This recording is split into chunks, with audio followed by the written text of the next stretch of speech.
Hi friends, I am back with another video of curriculum choices for my kids. This one is for my 5th grader. This is going to follow the same format like my other one that I did of my 7th grader, but this is just 5th grade. So basis and spine of our schooling is gather round.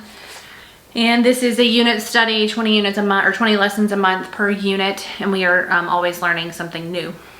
So we are in Africa, started that last week, wonderful. And because of some, I don't want to say struggle, challenges or areas that I see that we needed to improve, gather round is everything except math. But I needed to enhance a few areas and pay a little bit more attention to a few areas for my son. So we are doing math for him is Life of Fred. I did a math video last week that covers curriculum choices, but he is doing Life of Fred. And if you are interested in watching that, you can click on this iCard or I will link it below. That's for him. And then for our Bible, we're doing More Than Words, which is made by the same creator, the same person who created Gather Round is Rebecca Spooner. This is published through Master Books. But it is level 1. There's only 2 levels out currently. There will be levels 3 and 4 that are launching. I believe level 3 is supposed to come out sometime very soon. But it's not one of those super hardcore things. It's just enough, like we're studying who God is. And we've done previous multiple devotionals. We've done the Answers in Genesis, elementary apologetics previously, and just wanted a little bit more, and they're really enjoying that. Let's see, as far as history, we are doing the Good and the Beautiful Year 1 history. There is not history in Gather Round for the upper elementary realm. It starts in middle school. And I also have a 1st grader, which he is more just listening. He is not really doing much as far as that, just like kind of getting him used to hearing, because they don't really focus on adding much history until 3rd or 4th grade.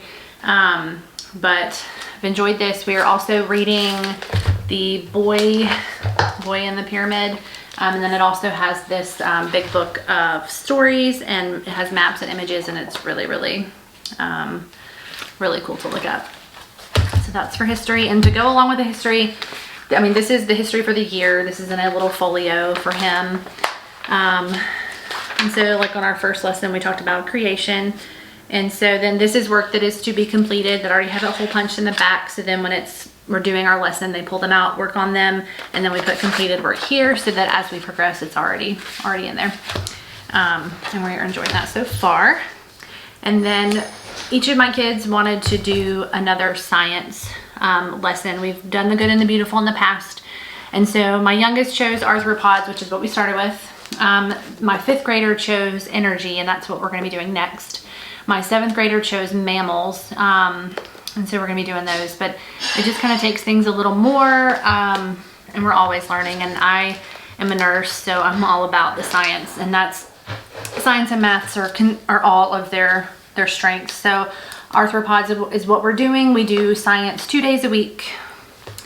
We do gather round 5 days a week. You can do that as many or as few days a week as you want.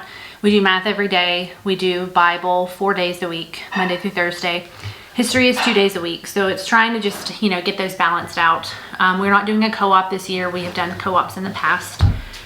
So it is literally just schooling. And I have it structured to where Fridays are our light days. So that's our field trip days and, fun days.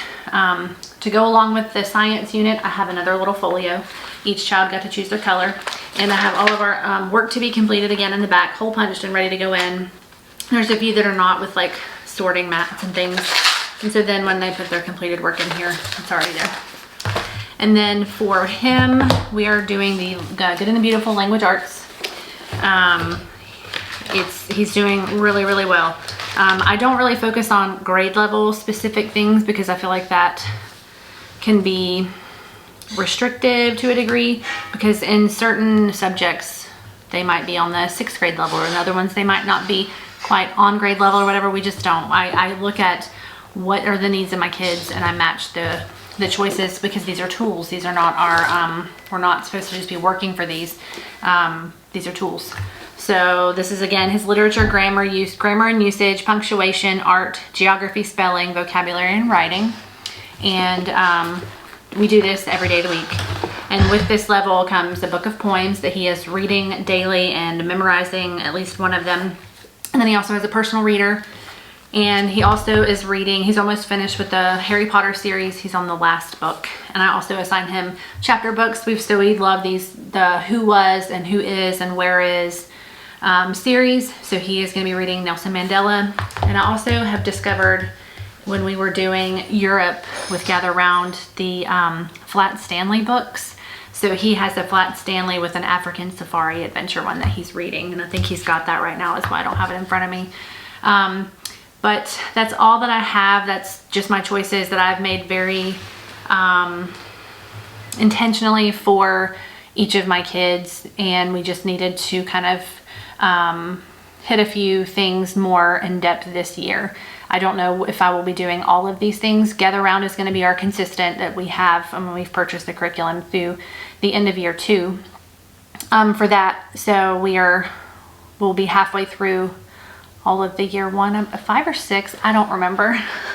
But that is going to be a constant. So whether if we kind of, you know, how this year goes and where we get to will dictate if we shed some things next year or if we continue as we are. But right now we've had like the best school week ever last week, and everyone is thanking me and loving the choices that we've made. If you have any questions, thoughts, comments, any of that, you're welcome to leave them below. As I said previously in my other video, I will not defend choices that I made. These are the choices I made. You do you, I'll do me. I'm making those choices of everything that I've done out of the strengths and challenges and needs of my kids. And I expect you would do the same. So thanks for watching. I will see you in my next video.